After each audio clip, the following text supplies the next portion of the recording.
দর্শক আসসালামু আলাইকুম। এটি আমাদের গ্রামের মসজিদ। এইটা অজুখানার একটা পাশ। আসরের নামাজ পড়ে সবাই বের হয়েছে।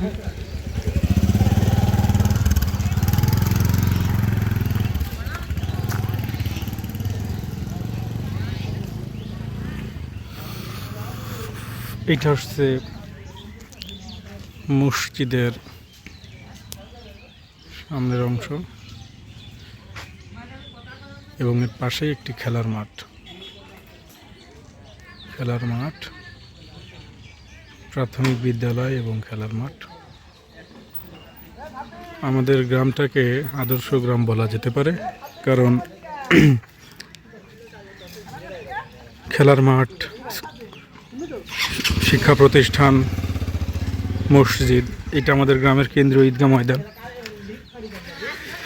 ওই পাশে একটা দাখিল মাদ্রাসা এবং এই পাশে সরকারি প্রাথমিক বিদ্যালয়। আমার শিক্ষা জীবন শুরু হয়েছিল এই প্রাইমারি স্কুলে এবং এই মাঠে আমার শৈশব কৈশোরের দিনগুলো কেটেছে এই খেলার মাঠে। এই যে এখন দেখুন, রমজান মাস, আসরের নামাজ থেকে নামাজ শেষ করে গ্রামের তরুণ ছেলেরা তারা এখন ক্রিকেট খেলার প্রস্তুতি নিচ্ছে। সবাই রোজা আছে। এটা আমাদের গ্রামের একটা বৈশিষ্ট্য যে আমাদের গ্রামের সব, বিশেষ করে তরুণ প্রজন্ম, নামাজ এবং রোজা মানে মৌলিক ইসলামের যে মৌলিক ইবাদত, সেটার ব্যাপারে খুবই আন্তরিক। এটা আমরা যখন তরুণ ছিলাম, আমরা যখন কিশোর ছিলাম, তখন আমরা দেখেছি আমাদের বন্ধুরা, আমরা সবাই মিলেমিশে করতাম। এখন আমাদের যারা ছোট, এই প্রজন্মের যারা এখন আছে, আমরা এদেরকেও দেখছি যে আসলে এই নামাজ, রোজার, রমজান মাসের রোজা, এগুলো নিয়ে এরাও খুবই আগ্রহী এবং একটা উৎসবমুখর পরিবেশ বিরাজ করে গ্রামে। আসলে আমাদের বাংলাদেশের যে সামাজিক প্রেক্ষাপট এবং সামাজিক যে বাস্তবতা, সেটি হচ্ছে এটা যে যে আসলে রমজান মাসে রোজা মুসলমানরা যত আড়ম্বরপূর্ণ এবং এবং এবং সবাই যতটা উৎসবমুখর পরিবেশে যতটা পালন করে, পাশাপাশি আমাদের দেশে যে সনাতন ধর্মাবলম্বী যারা আছে, তাদের বড় যে উৎসব সেটি হচ্ছে যে দুর্গাপূজা। এই দুর্গাপূজায়ও কিন্তু আমরা দেখি যে মানুষ কিন্তু খুব আনন্দ, উৎসব এবং উৎসাহের সাথে কিন্তু পালন করে। আসলে এটি হওয়া উচিত যে প্রত্যেকটি এই সমাজে বিভিন্ন ধর্মের মতের মানুষ থাকবে এবং তাদের কৃষ্টি কালচার এবং ধর্মীয় উৎসব ভিন্ন ভিন্ন হবে। এটাই বোধহয় সৌন্দর্য। তো যারা ভিডিওটি দেখলেন তাদেরকে ধন্যবাদ জানাচ্ছি এতক্ষণ এই ভিডিওটি দেখার জন্য। আমি জানি না আসলে এই ভিডিওর মধ্যে আপনাদের কি দেখাতে পারলাম, হয়তো তেমন কিছুই নেই। তবে এটুকু বলতে চাই যে আপনারা যারা গ্রামে বসবাস করেন, তারা গ্রামে আপনার রমজান কেমন কাটছে সেটি জানাবেন ভিডিওর কমেন্টে। এবং যারা শহরে বসবাস করেন, শহরের আপনাদের রমজান মাসের যে অভিজ্ঞতা সেটি শেয়ার করবেন। সবাইকে ধন্যবাদ। ভালো থাকবেন, সুস্থ থাকবেন এবং আমি এই ভিডিওর পরের অংশে এই তরুণদের খেলার কিছু অংশ আমি আপনাদের দেখানোর চেষ্টা করব। সবাই আমার সাথে থাকুন, ভিডিওটি দেখতে থাকুন। ধন্যবাদ। সাব্বির, রোজা আছো? তোমার মাথায় টুপি, নামাজ পড়ে আসলো না? এখন কি করবা? খেলা করবো। রোজা রেখে খেলা করবা, কষ্ট হচ্ছে না? আর আধা ঘন্টা পর ইফতারি, 1 ঘন্টা। দেখে বোঝা যাচ্ছে তুমি রোজায় আছো। কি এখানে খেলা করবে নাকি? খেলা করবো। কষ্ট হবে না? না, ইনশাল্লাহ কষ্ট হবে না। তাই? তুমি কত বছর রোজা রাখছো?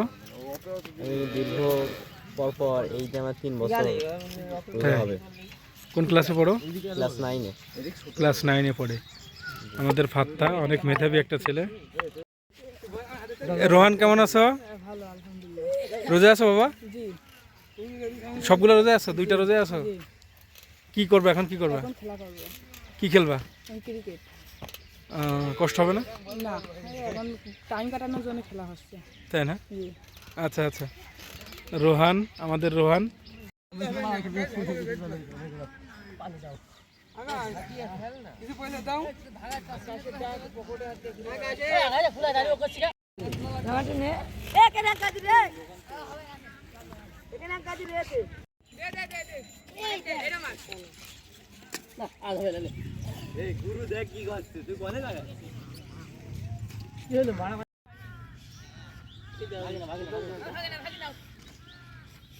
তৌফিক কেমন আছো ভাই? আলহামদুলিল্লাহ ভালো আছে। রোজা তো? রোজা। জি আলহামদুলিল্লাহ। এই ছেলেদেরকে নিয়ে প্রতিদিন খেলাও? জি প্রতিদিন খেলা আসলে আপনার নামাজের পরে সময় কাটতে চায় না, মানে আসরের নামাজের পরে? আসরের নামাজের পরে, যার কারণে আপনার সবাই মিলে একটু খেলা করলে আর কি ইত্যাদি সময় হয়ে যায়, মনটাও ফ্রেশ থাকে, সারাদিন মনে করে যে ক্লান্তি দূর হয়ে যায়। আচ্ছা আচ্ছা, ধন্যবাদ তৌফিক।